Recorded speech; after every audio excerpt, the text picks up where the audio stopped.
નમસ્કાર. આપણે ગુજરાત સરકારના સરકારી કર્મચારીઓએ સ્થાવર જંગમ મિલકત એટલે કે એપીઆરનું પત્રક છે એ કર્મયોગી સોફ્ટવેરમાં આપણે ઓનલાઈન ભરવાનું છે. અને આ બધાએ કમ્પલસરી 31 જાન્યુઆરી પહેલાં ભરવાનું છે. તો એ કઈ રીતે ભરવાનું છે તે આપણે સમજીશું. સૌપ્રથમ ગૂગલમાં આપણે લખીશું કર્મયોગી પોર્ટલ. આ કર્મયોગી પોર્ટલ આવશે એટલે ગુજરાત.gov.in આ પ્રકારની વેબસાઇટ, જેમાં લોગિન HRMS પોર્ટલ આવશે, જેના ઉપર આપણે ક્લિક કરતા આપને એક આ પ્રકારનું પેજ ખુલી જશે. તેમાં સૌપ્રથમ HRPN અહીંયા તમારે નાખવાનો છે અને નીચે તમારે પાસવર્ડ નાખવાનો છે. હવે જો તમને પાસવર્ડ યાદ ન હોય અથવા ભૂલી ગયો તો ફરગોટ પાસવર્ડ ઉપર તમારે ક્લિક કરવાનું છે. એટલે તમારો જે રજિસ્ટર્ડ નંબર છે એ રજિસ્ટર્ડ નંબર ઉપર તમે ફરીથી રીસેટ પાસવર્ડ કરી શકશો અને નવો પાસવર્ડ તમે અહીંયા નાખી શકશો. જો તમારે HRPN પણ તમને યાદ ના હોય તો તમારે આ વચ્ચેનું મોબાઈલમાં જવાનું છે અને મોબાઈલમાં તમારો અહીંયા મોબાઈલ નંબર લખી અને પાસવર્ડ લખવાનો. પાસવર્ડ નો ખ્યાલ હોય તો અહીંયા ફરીથી ફોરગોટ પાસવર્ડ દ્વારા તમે તમારા મોબાઈલમાં નવો પાસવર્ડ સેટ કરી શકશો અને પછી ત્યાં HRPN દ્વારા ફરીથી લોગિન કરી શકશો. આપણે અહીંયા HRPN દ્વારા લોગિન કરીએ છીએ. તો HRPN મારો અહીંયા જે છે મેં તે અને પાસવર્ડ નાખી દીધો છે. ત્યારબાદ અહીંયા કેપ્ચા, નીચે જે કેપ્ચા છે એ અહીંયા તમારે લખવાનો છે. 5+4 એટલે કે 9 અહીંયા આપણે કેપ્ચા લખશો અને અહીંયા ઓટીપી છે એમાં તમે ક્લિક કરશો એટલે અહીંયા એક સેન્ડ ઓટીપીનું બટન છે એ ક્લિક થઈ જશે અને એ આપણે સેન્ડ ઓટીપી ઉપર ક્લિક કરશું એટલે તમારો જે રજિસ્ટર નંબર છે તેમાં તમને એક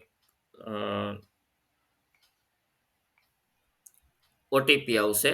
અહીંયા મારા મોબાઈલ નંબર ઉપર જેવો ઓટીપી આવેલો છે તે આપણે એન્ટર કરીએ છીએ 120712 અને અહીંયા નીચે લોગિનનું બટન છે તેમાં ક્લિક કરશું એટલે આપણું જે મેઇન ડેસ્કટોપ છે એ ખુલી જશે. અહીંયા click here two view dashboard એના પર ક્લિક કરવાનું એટલે આ પ્રકારનું તમને પેજ ખુલી જશે, હોમ પેજ. તમારું નામ, તમારી ડિગ્રી અથવા તો તમારું પોસ્ટ અને કઈ કોલેજ, કયા વિભાગમાં છો એ બધું તમને અહીંયા પ્રોફાઇલમાં જોવા મળશે. હવે અહીંયા હોમની બાજુમાં એમ્પ્લોય મોડ્યુલ છે અને બાજુમાં મેનેજર મોડ્યુલ છે. મેનેજર મોડ્યુલ છે કચેરી ભરે છે, એમાં આપણે જવાનું નથી. આપણે એમ્પ્લોય મોડ્યુલમાં જવાનું છે, આ બીજા નંબરનું. અને એમાં પહેલું નહીં અને બીજું એન્યુઅલ પ્રોપર્ટી રિટર્ન સબમિશન લખેલું છે. આ એન્યુઅલ પ્રોપર્ટી રિટર્ન સબમિશન છે એ આપણે ભરવાનું છે. આપણે 2024નું ભરવાનું છે એટલે કે ડિસેમ્બર 2023 પહેલાંનું જે છે એમાં કોઈ સબમિશન હોય, જો કે અત્યારે લેશે નહીં, તો એના માટે એપીઆર સબમિશન ટીલ 2024માં જવાનું છે.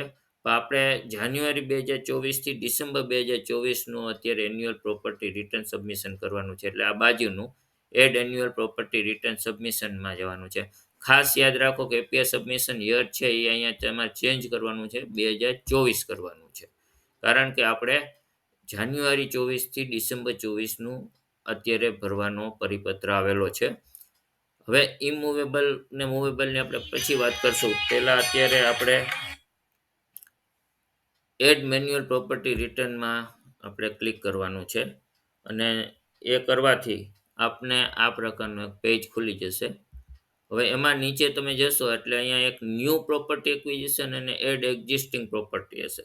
ન્યૂ પ્રોપર્ટી એક્વિઝિશનમાં શું છે કે તમે જાન્યુઆરી 24થી ડિસેમ્બર 24 સુધીનું જે કાંઈ પ્રોપર્ટી ખરીદેલી છે અને જે દેખાડવા માંગો છો તે આ બટન દબાવી અને તેમાં તમારે સબમિટ કરવાનું છે. અને ડિસેમ્બર 23થી આગળ તમારી પાસે જે અગાઉની પ્રોપર્ટી છે તે પ્રોપર્ટી દેખાડવા માટે તમારે એક્ઝિસ્ટિંગ પ્રોપર્ટીમાં જવાનું છે. હવે આ એક્ઝિસ્ટિંગ પ્રોપર્ટી છે એ તમે ખાસ કરીને મૂવેબલ અને ઇમૂવેબલ એટલે આપણે પહેલાં એમાં જઈએ અને પછી જોઈએ કે મૂવેબલ કોને કહેવાય અને ઇમૂવેબલ કોને કહેવાય. તો અહીંયા બીજું એડ એક્ઝિસ્ટિંગ પ્રોપર્ટી છે, એમાં આપણે ક્લિક કરીએ છીએ તો અહીંયા શું થશે કે એક આ પ્રકારનું પેજ ખુલશે અને એમાં તમારે બધી વિગત ભરવાની છે. હવે અહીંયા જુઓ પેલું ફ્રોમ ટાઈપ ઇમૂવેબલ.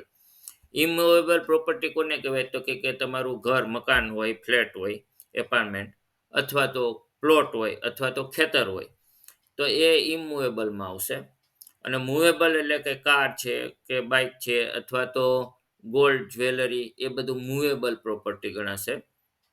હવે એક વખત તમે એક્ઝિસ્ટિંગ પ્રોપર્ટી તમે દેખાડી દીધી પછી એ તમને આવતા વર્ષે એડ કરવા નહીં દે કે ભાઈ 2023 પહેલાંની લીધેલી છે, હવે એ તમે સેલ કરો ને એ રૂપિયા આવ્યા તો સરકાર ગમે ત્યારે પૂછે કે ભાઈ આ રૂપિયા ક્યાંથી આવ્યા, તો તમે ત્યારે કહી શકો કે ભાઈ આ મારી એક્ઝિસ્ટિંગ પ્રોપર્ટી મેં સેલ કરીને મારી પાસે રૂપિયા આવેલા છે. જો તમે એ નહીં દેખાડેલું હોય તો તમારે જવાબ દેવામાં મુશ્કેલી થશે. હવે અહીંયા બે પ્રકાર છે, ઇમૂવેબલ ને મૂવેબલ. આપણે અત્યારે એક ઉદાહરણ તરીકે ઇમૂવેબલ મારો જે ટેનામેન્ટ છે એની આપણે પ્રોપર્ટી ભરીએ છીએ. ટાઈપ ઓફ પ્રોપર્ટી સેકન્ડમાં તમે અહીંયા ડ્રોપ ડાઉન લિસ્ટમાં આવશે તો અહીંયા લેન્ડ વિથ રેસિડેન્ટ બિલ્ડિંગ એટલે જમીન અને મકાન છે એ મારું છે. તમારે ફ્લેટ હોય તો એમાં બીજા પ્રકારનું એપાર્ટમેન્ટ ફ્લેટમાં આવશે. લેન્ડ વિથ કોમર્શિયલ બિલ્ડિંગ હોય, કોમર્શિયલ શોપ હોય, જે કંઈ તમારે હોય તે તમે દર્શાવી શકશો. એ લેન્ડ વિથ રેસિડેન્ટ બિલ્ડિંગ આપણે લખીએ છીએ. પે આ તો ઓફિસે ભરવાનું એટલે આપણે એ ડિસેબલ જ હશે. પર્પઝ શું છે તો કે ભાઈ પોસ્ટ ટ્રાન્ઝેક્શન ડિક્લેરેશન છે.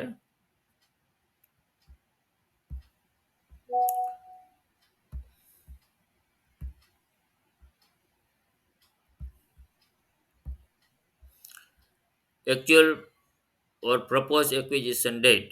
હવે આપણે ઓલરેડી ખરીદેલું છે એટલે આપણે ક્યારે ખરીદેલું છે એ આપણે અહીંયા દર્શાવવાનું છે. દાખલા તરીકે મેં 5/10/2021 ખરીદેલું છે.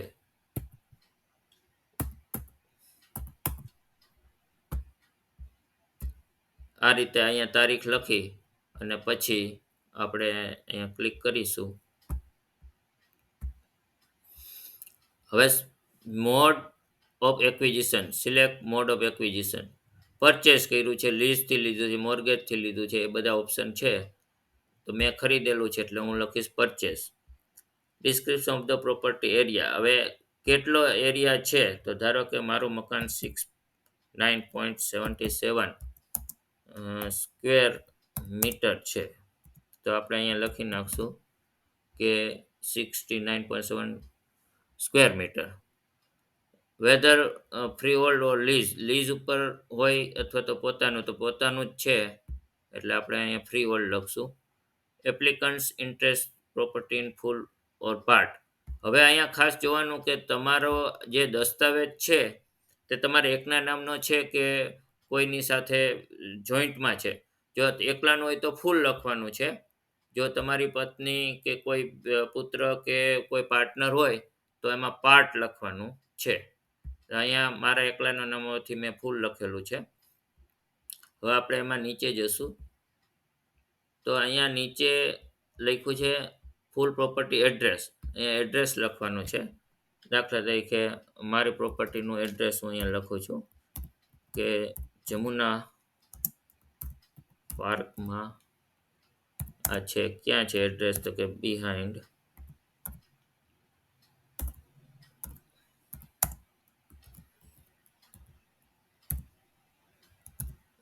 Backbone shopping centre near Mayani Chowk, Rajkot 360004. આ એડ્રેસ આપણે લખી નાખ્યું છે. Full name of the acquire. દસ્તાવેજમાં જે નામ હોય તે આપણે લખીશું. દાખલા તરીકે મારા નામનું છે તો જે નામનો દસ્તાવેજ હોય એ નામનો આપણે લખવાનું છે.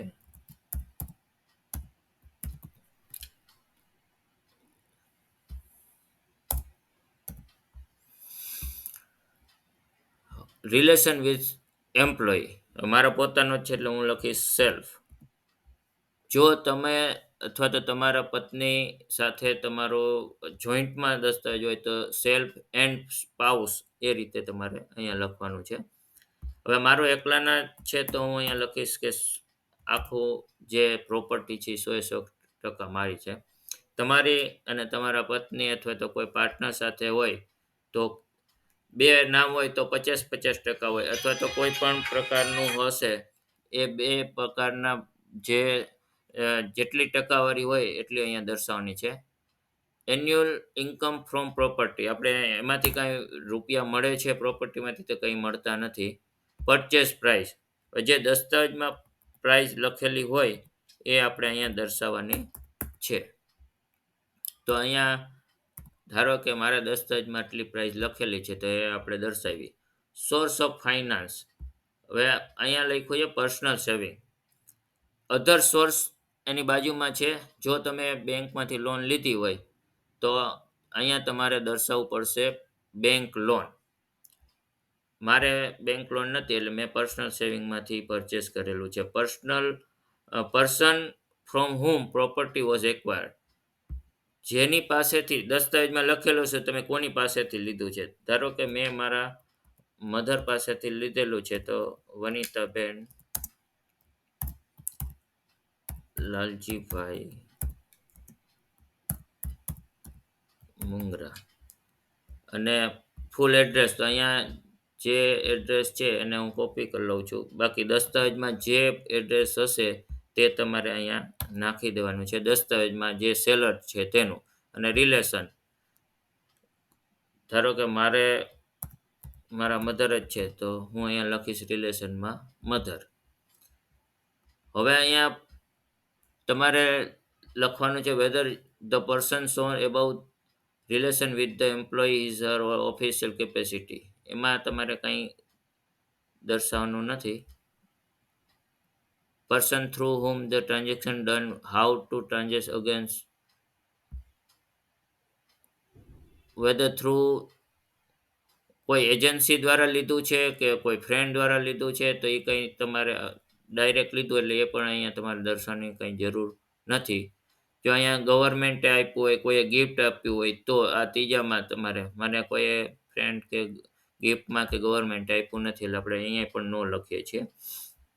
એની અધર ડિટેલ કંઈ તમારે અહીંયા જણાવી હોય તો તમે આ ખાનામાં જણાવી શકો છો એની અધર ડિટેલ્સમાં. પ્લેસ ક્યાં છે તો કે રાજકોટમાં છે તો અહીંયા આપણે લખીએ છીએ રાજકોટ. હવે અહીંયા તમારે you can drag or drop your file here for property attachment image or PDF with maximum 10 MB in size. Image અથવા તો પીડીએફ કોઈ પણ તમે અહીંયા 10 MBની કરી શકો.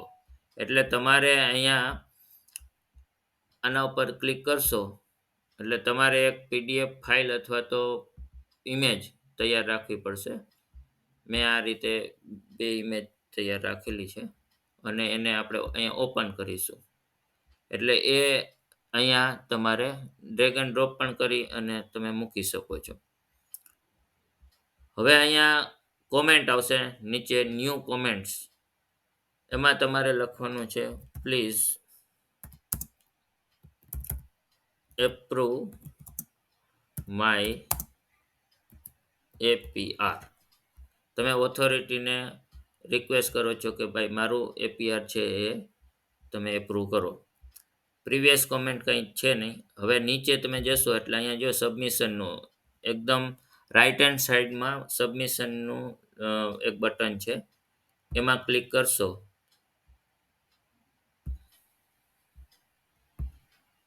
ઓકે. અહીંયા એકદમ ડાબી બાજુના ખૂણામાં એક ચેક બોક્સમાં ટીક કરવાનું છે. અહીંયા જો આ ડાબી બાજુને એકદમ કોર્નરમાં અહીંયા ક્લિક કર્યા પછી એ તમને સબમિટ કરવા દેશે અને પછી તમે સબમિટ કરશો એટલે આવું એક વિન્ડો ખુલશે. Are you sure do you want to submit this property એટલે તમે યસ આપશો એટલે તમારું જે છે એ પ્રોપર્ટી સક્સેસફુલી એમાં જતી રહી છે. હવે તમારે બીજી કોઈ પણ એક્ઝિસ્ટિંગ પ્રોપર્ટી એડ કરવી હોય તો તમે એમાં કરી શકો છો. અને પછી નીચે જઈ અને અહીંયા તમારે નીચે ટોટલ એન્યુઅલ ઇન્કમ લખેલી છે. હવે અહીંયા એન્ટર ટોટલ એન્યુઅલ ઇન્કમમાં તમારે માઇન્ડવેલ કે જાન્યુઆરી 2024 થી ડિસેમ્બર 2024નો ગ્રોસ સેલરી, માઇન્ડવેલ ગ્રોસ સેલરીનું ટોટલ અહીંયા લખવાનું છે. દાખલા તરીકે મારું ટોટલ આટલું થતું છે તો મેં અહીંયા એના આંકડા લખી નાખ્યા છે કે ભાઈ આટલું મારું ગ્રોસ ટોટલીનું ટોટલ આટલું થાય છે, અને એ અહીંયા સબમિટ કર્યું. અહીંયા આંકડામાં આપોઆપ લઈ લીધું છે. અહીંયા લેટેસ્ટ એપસ ફરીથી પાછું એ લખવાનું છે કે પ્લીઝ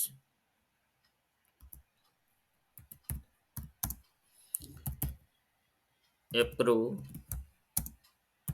માય એપીઆર, અને પછી તમારે નીચે આવો એટલે અહીંયા ફરીથી તમારે સબમિટ એન્યુઅલ પ્રોપર્ટી રિટર્ન્સ એવું આવશે. એટલે એમાં તમે અહીંયા સબમિટ કરશો એટલે enter oldest APR submit comment.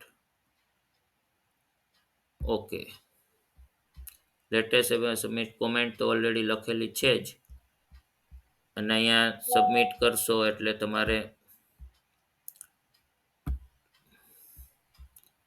આ રીતે તમારે સબમિટ કરવાનું છે. તો આ સબમિટ થઈ ગયું છે મારું.